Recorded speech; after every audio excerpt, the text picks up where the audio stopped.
On a quiet Monday morning in August, the sky over Japan was a clear, undisturbed blue. At 31,000 feet, a solitary silver B-29 glides through the air, appearing to those below as a harmless reconnaissance plane. On the ground, the morning routine is in full swing. Children and factory workers are busy dismantling wooden houses to create fire breaks, preparing for the type of conventional firebombing raids that have become a standard part of the war. Tucked inside the bomber's belly is a 9,700-pound uranium weapon. To prevent a catastrophic accident on the runway, its radioactive core was armed manually by the crew while in flight. At exactly 8:15 a.m., the bomb bay doors open. The weapon is released, beginning a 43-second freefall in absolute silence. This single, uninterrupted descent represents the exact point where warfare shifted from the destruction of military targets to the potential for the total extinction of a city. The path to this moment began 3 years earlier. In 1942, reports reached the United States that Nazi Germany was investigating the feasibility of nuclear weapons, sparking an immediate, secret race to reach the technology first. The result was the Manhattan Project. Hidden in the deserts of New Mexico, this $2 billion operation gathered the world's leading scientific minds, all working under a strict code of absolute secrecy. This chart displays the statistical reasoning used by American planners in 1945.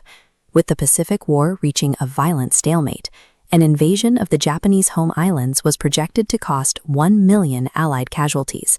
The atomic bomb was viewed as a horrific but swift alternative to a protracted ground war.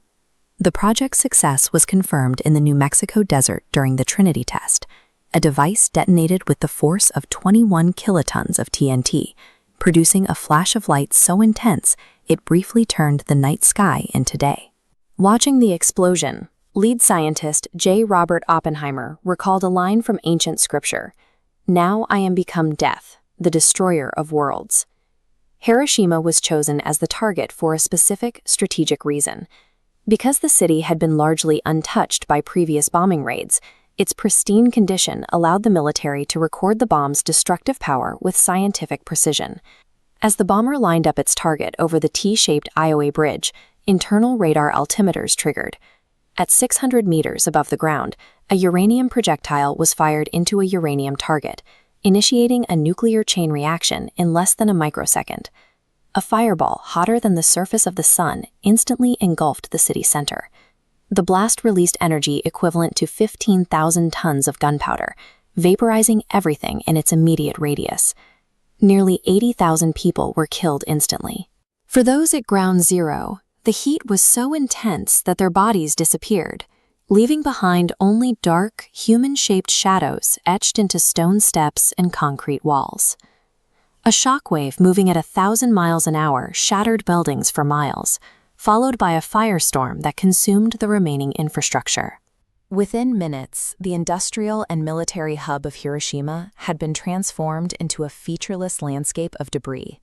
The strategic blank canvas sought by military planners was now a visceral reality for the tens of thousands of civilians caught in the blast.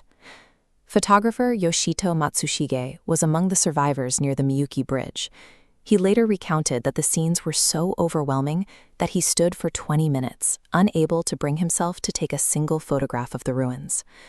The victims he encountered were covered in soot, their skin hanging in layers. The thermal radiation had been so powerful that the dark patterns of their clothing were burned directly into their flesh. Medical supplies were non-existent. When rapeseed oil ran out, first responders used thick, dark sump oil salvaged from a train depot to coat the burns. The survivors, desperate for water, threw themselves into the city's rivers, where many drowned in their exhaustion. Exactly 30 minutes after the initial blast, atmospheric moisture and highly radioactive debris condensed into a thick, sticky black rain.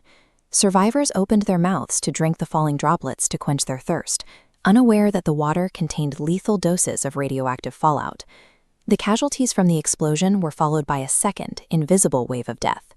In the weeks that followed, thousands who seemed to have survived the heat suddenly succumbed to internal bleeding and organ failure, the first recognized cases of acute radiation sickness.